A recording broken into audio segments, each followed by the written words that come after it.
आपण जे उमेदवार उभे केले त्यांचा पहिले परिचय करून द्या. मला असं वाटतं की आमचा प्रत्येक उमेदवार तुम्हाला ओळख करून देईल. शहराध्यक्ष सगळ्यांची ओळख. माझं नाव निशांत शरद होते. मी प्रभाग क्रमांक 10 मधून उमेदवार आहे आणि आमचा हिमांशू आहे, हिमांशू राऊत 13 मधून त्याने पक्ष उमेदवारी केली. सुनील राऊत म्हणून आमचे 12 मधून उमेदवार आहेत आणि निखिल गायकवाड आमचे 4 मधून उमेदवार आहेत. असे 4 जण आमचे आता उमेदवार आहेत. खरं तर आमच्याकडे सगळी टीम तयार होती, परंतु चिन्ह नसल्यामुळे अनेक आमच्या उमेदवारांचं मत होतं की आम्ही लढू तर सन्माननीय राजसाहेबांच्या इंजिनवरच लढू. त्यामुळे अनेक जण थांबली. परंतु शहराला एक नेतृत्व असावं म्हणून आमचे शहर अध्यक्ष असतील, सुनील असतील, आमचे बाकीची सगळी टीम ही निवडणूक लढते. आणि मला खात्री आहे की मागील अनेक वर्षांपासून ही सगळी तरुण मंडळी पालघरमध्ये उत्तम काम करत आहे. महाराष्ट्र नवनिर्माण सेनेने देखील पालघरमध्ये उत्तम काम केलं आहे.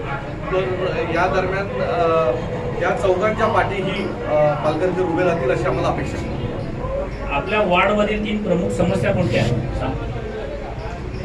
पहिले तर मी सांगेल रस्त्यांची समस्या खूप आहे. आज तुम्ही बघत असतील रस्ते त्याच ठिकाणी खराब होतात. मला लक्षात येतं वर्षानुवर्ष त्याच ठिकाणी का खराब होतात, कारण ते फक्त तुटपट्टी काम चालू आहे. पैसे काढायला सगळ्यात सोपा भ्रष्टाचार म्हणजे हे डागडुजी. आपण समजू, समजा रस्ता तुमचा खराब होतो एका ठिकाणी तर त्याला प्रॉपर ट्रीटमेंट दिली बेसपासून तर नक्कीच. आज मी एक सिव्हिल इंजिनियर आहे, मला या गोष्टी बऱ्यापैकी कळतात. तुम्ही त्याच ठिकाणी तुटपट्टी करत काम करणार असतात ते फक्त तुमच्या देशात पैसे टाकायला, एवढं मी जाहीरपणे सांगतो. याच्यात खूप मोठा भ्रष्टाचार चालू. सर्व प्रभागामध्ये तसंच आहे का? हो, सर्व प्रभागात तसंच. रस्ते, पाणी, ड्रेनेज याच्याबद्दल काय तुमचं मत आहे? ड्रेनेज बद्दल बोलू तर आपल्या मी तुम्हाला एक गोष्ट सांगू का? हां, बघा, पालघर अख्ख्या मुंबईला पाणी पुरवते बरोबर. आणि पालघरला पाणी नाही. बरोबर. हे दुर्भाग्य कोणाचं आहे? पालघरवाल्यांचं आहे. जबाबदार कोण आहेत? सर्व नाही. राजकीय नेते जे भ्रष्टाचार करून, एजंट दलालीगिरी करून पालघर, मुंबई असेल, ठाणा असेल, इथल्या शेतजमिनी मिळवून देतात. त्यावेळेला का नाही क्लॉज टाकत की जर आमच्या इथे तुमची धरणं होणार असतील तर त्यातलं 20% पाणी आमच्या पालघरकरांना मिळालं पाहिजे. त्याला जबाबदार आहेत वर्षोनवर्ष इथे असलेले राजकीय दलाल नेते आणि त्यांच्यामुळे इथे पाण्याचा प्रश्न. म्हणजे समुद्राच्या किनारी राहतो, अख्ख्या जगातल्या एका मोठ्या शहराला पाणी पुरवतो आणि तरी आम्हाला पाणी नाही आहे. हे दुर्भाग्य नाही आहे का?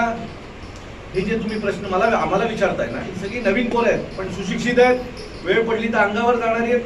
ही प्रश्न ज्यावेळेला राजकीय नेते येतात ना त्यावेळेला विचारायचं की गटार पायवाटांच्या पुढे जाणार आहात का तुम्ही? का नाही? जर एवढी धरणं पालघरमध्ये आहेत आमच्या लोकांना का नाही पाणी? हेच चाललंय वाढवण बंद राहते. हे वाढवण बंद बनते पालघरमध्ये आणि त्यांची भरत्या होत आहेत गुजरातमध्ये. कोण प्रश्न विचारणार आहे ना? त्याच्यासाठी आमच्या मुलांना निवडून द्या.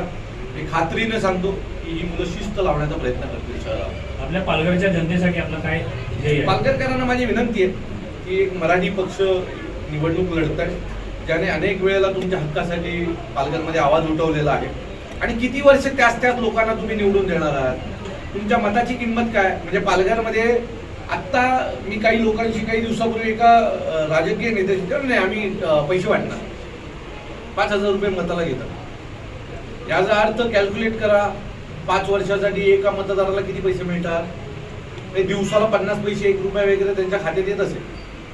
आता हीच जर तुमचे राजकीय नेते जर तुमची किंमत ठरवत असतील तर जो सुशिक्षित पालघरकर आहे त्यांनी हा सगळ्याचा विचार करायला हवा.